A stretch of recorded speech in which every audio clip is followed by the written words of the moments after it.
Welcome back to my shop.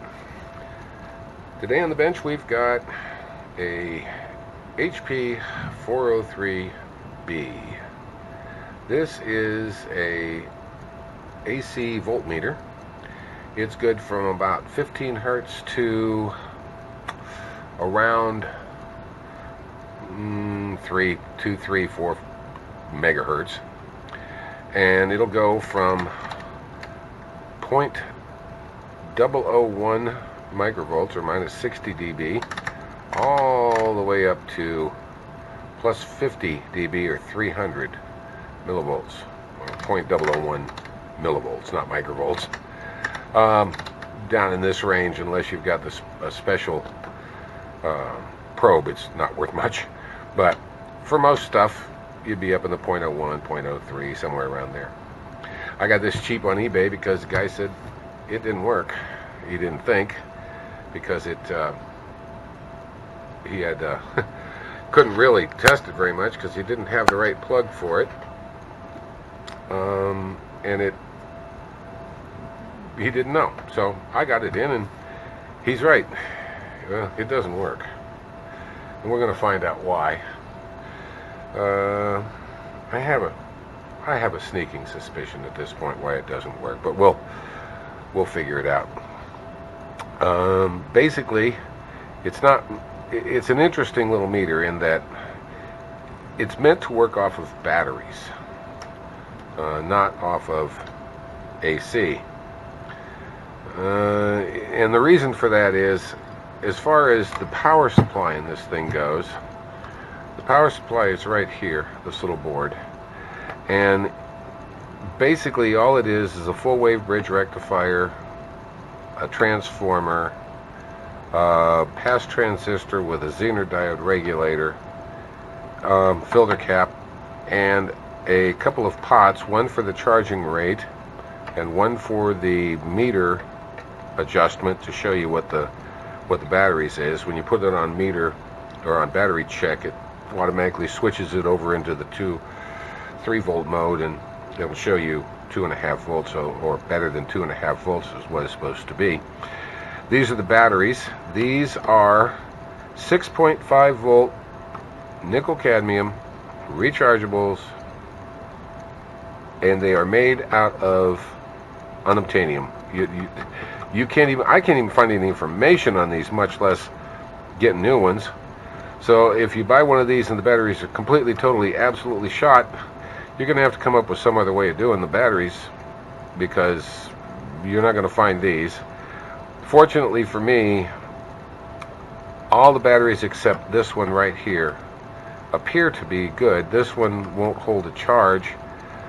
However, this meter will work after the batteries are charged up to a certain point. It will work on AC, on higher voltages. It won't work on the way down low because the ripple's too high. They're using the batteries here as a filter of sorts.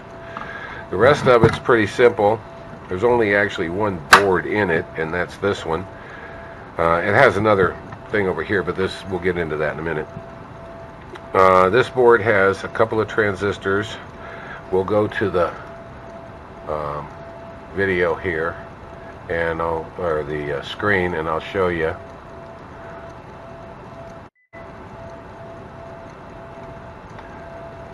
And on down to the schematic.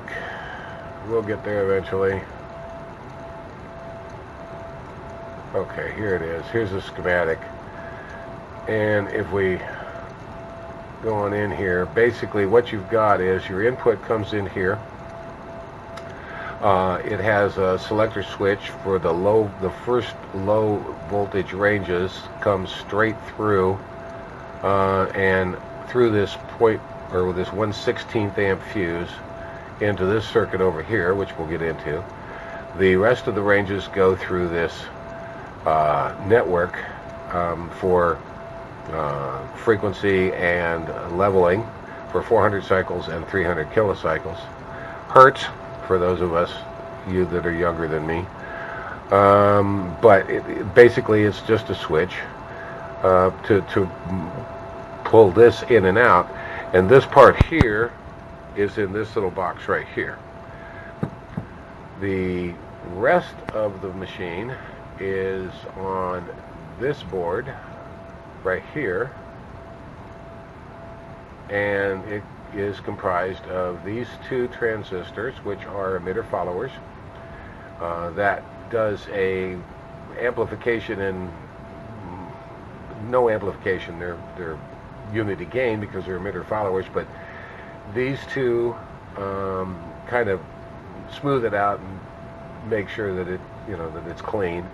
And it has a little bit of an AC feedback here to it to try to match the impedance. This whole thing matches the impedance up so that you have a high impedance input, because if you didn't, it would just be the impedance of the transistor itself. So basically you end up with the a section of the voltage going back to this divider and this resistor through this capacitor, and that creates a high impedance input on this Q1 transistor, so that you have a high impedance input instead of the input impedance of whatever that transistor's base emitter would be. Then it comes out of this, it goes through this voltage divider here, through a 1080 ohm, a 1080 ohm resistor, and then through into this amplification and voltage adjustment circuit, into these two transistors that do a differential here for the voltage and put it out to the meter. Our problem with this, and I'll show you here, is when I turn it on, it does this. Slams against the right, which is okay and normal, I guess. Then it comes back down. Slowly approaches zero. Doesn't really matter much where the meter range is. Then it slams over again, comes back down and approaches zero. Sometimes it'll slam over against the other side again. Well, this time it's not, but it's also not going to zero. And also, if we look here, I've got 2.8 volts, which is approximately 0 dB at 600 ohms, going into, coming out of my frequency generator, and it don't do nothing. We're on 1 volt. It basically does nothing. So we got to find out what's wrong here. First thing we do, of course, is voltage measurements. Follow the voltage. That's the first rule. Get everything uncombobulated. Give me a ground. Gotta use black leads for ground, or you confuse the electrons and they won't know which way to go. This uses a plus and minus 13 volt and a 6.5 volt reference. And so basically we've got over here, if we take a look at our meter, there's our, that's 20 volts. That's because the battery charge is on. If I turn the battery charge off, it's not charged for hoots. It's about 9 volts. That's supposed to be the 1 voltage, 13 volts. That's your 6.5 negative. This is your plus 13. This is the one, the plus voltage is the problem where the battery, I've got the bad battery. This is your minus 13 volts. It's good. And these are your meter amplifiers. So we've got enough to work with anyway for voltages. So let's start with the input here and see what we've got. I guess our best bet first would be Q1. So let's take a look at the base of Q1. And the base of Q1 is about minus 9.5 volts. That's what it says it should be. The emitter of Q1 is minus 11. That's high. According to the schematic, it's supposed to be minus 8. And the collector of Q1 is minus 12.7. Okay, so that 13 volts, that's correct. So our emitter's wrong. Okay, let's go on to check, see what our voltage drop is across this base emitter. Voltage drop is about 1.9 volts. That ain't right. Okay, well, let's check 1. That don't seem right. And check 2. Here's the base of Q2 is 11.06, which it would be because the same as there, the emitter, because they're connected together. The emitter of Q2 is minus 12.5, way too high, and the collector is 13.7. So our emitter base drop is 0.8 volts. These are germaniums that shouldn't be that high. This one shouldn't be that high. Okay, let's turn it off and do some resistance measurements on diode scale. Let's try base emitter. Okay, negative on PNPs. Okay, base emitter drop voltage is 2.22. That's about right for germanium. Base collector 0.22. That's fine. And 0.9 base collector emitter, but that's hard to tell because there's stuff in circuit. But that's okay. It's reasonably high. All right, so let's try Q2 base emitter 0.28. That looks good. Base collector 0.24. That looks good. Emitter collector 0.4. That's, if we look at the schematic here, there is absolutely nothing. Yeah, that's that's not right. Let's see. Let's go to regular ohms here without the voltage and go collector emitter. We have 500 ohms going up a little bit. Let's reverse that. Check here. No, 540. If we go to Q1 and check it, we have like 3K, which is fine. There's stuff in circuit, which I expect to see. Yeah, 3K. Okay, so I'm thinking that guy's bad. Now let's go through this a little bit. First of all, we check this transistor emitter base, or base emitter, on the diode range, and we know that we should get a voltage. Yeah, the voltage turn-on voltage of about 0.25, 0.28, somewhere around there for forward biasing on a germanium PNP transistor. And base collector, we should get about the same thing, which we do. However,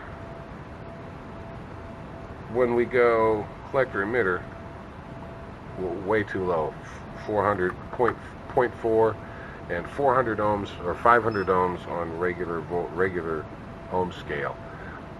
I believe we've got a leaky transistor. And what did we get? One of the giveaways that we had, looking at this when we first started with the voltages, was that the emitter voltage on Q1 is way too high. It's 11 volts. And the emitter voltage on Q2 is way too high. It's like 12 volts. So that means that we're getting leakage between collector and emitter. That was a giveaway. We didn't even really need to check them because that would have told us. So that was a giveaway on that one. But we did check them ohms wise to find out what they're doing. So let's change that guy and find out. See what it does then. I'll be back. Okay, we're back. I replaced that transistor in there.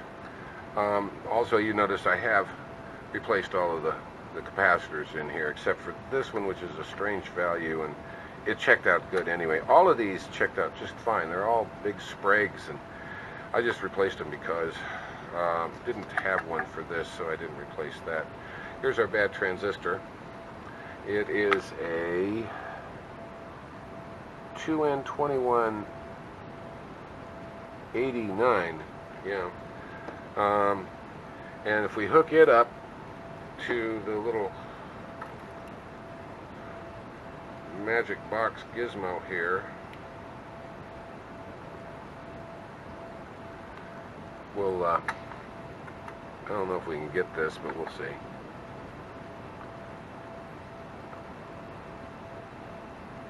It's measuring it, and it's measuring it, if you can see that, it's measuring this transistor as two diodes back to back, which a transistor is, but it's missing. Get there. That's what it's measuring the transistor as. So we were right. Transistor's not working. It's getting a diode on 2 and 3, which it would be green and black, so that's emitter collector, and 1 is the base. So it's getting the base emitter collector, but collector emitter is not showing anything, therefore transistor bad. So now let's see what it does if we check our voltages now. Turn it on, let it settle just a little bit, see what it does different now. So it turned it on, it went all the way up to big high, and it's settling down, down, down. The batteries are not charged well. Oop.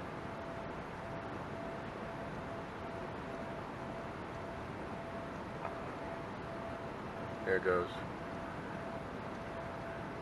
Now it's going real close to 0. And pretty much staying there. And it's not wavering back and forth like it was before. Alright, so let's see what our voltages are. Let's check. Get this guy started again.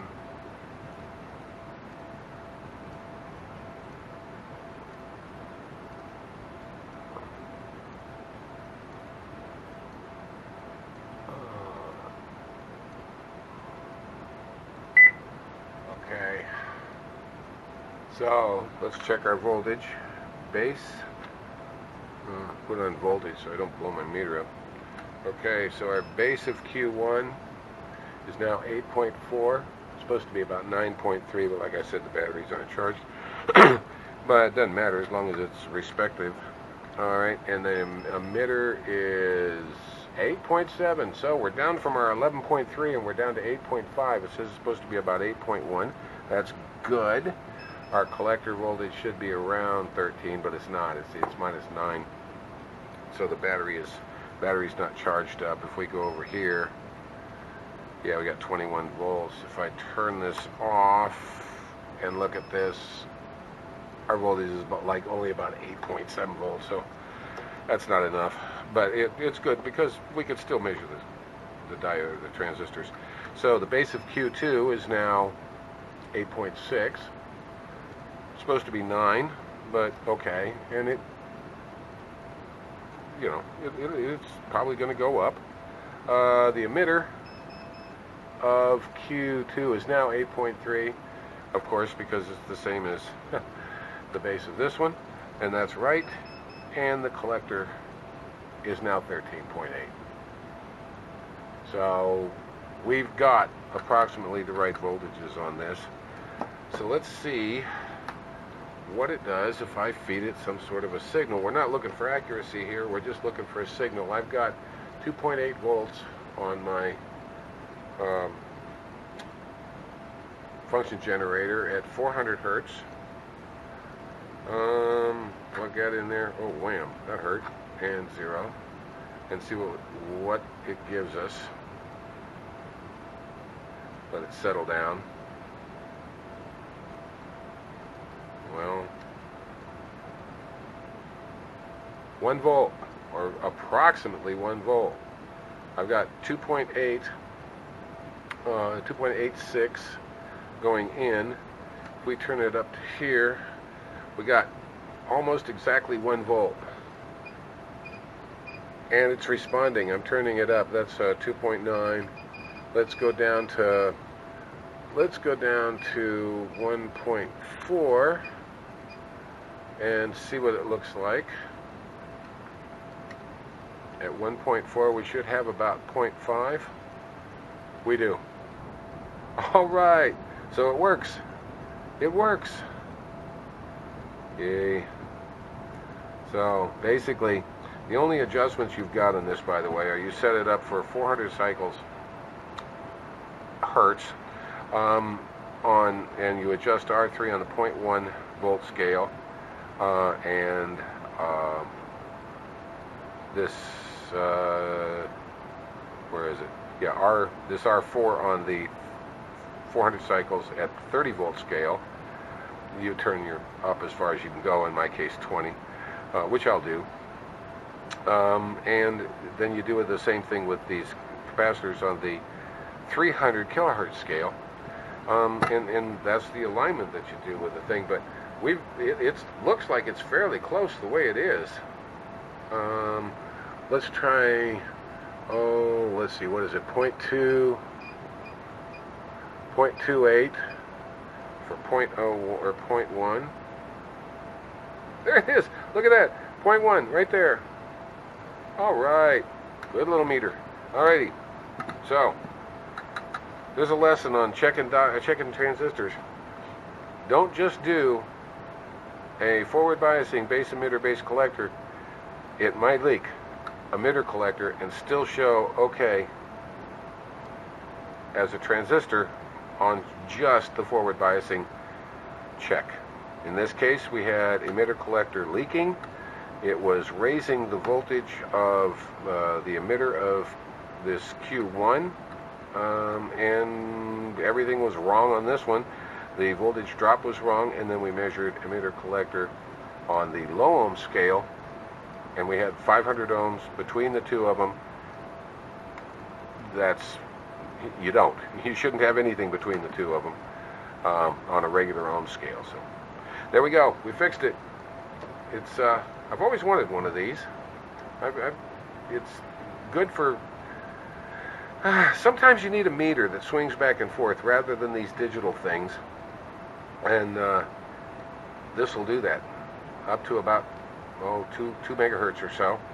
That'll be great inside old radios and 455s and tuning up the 455 cans and stuff and watching the meter move instead of dit dit dit dit and then dot dot dot back down again. It's much better in some cases.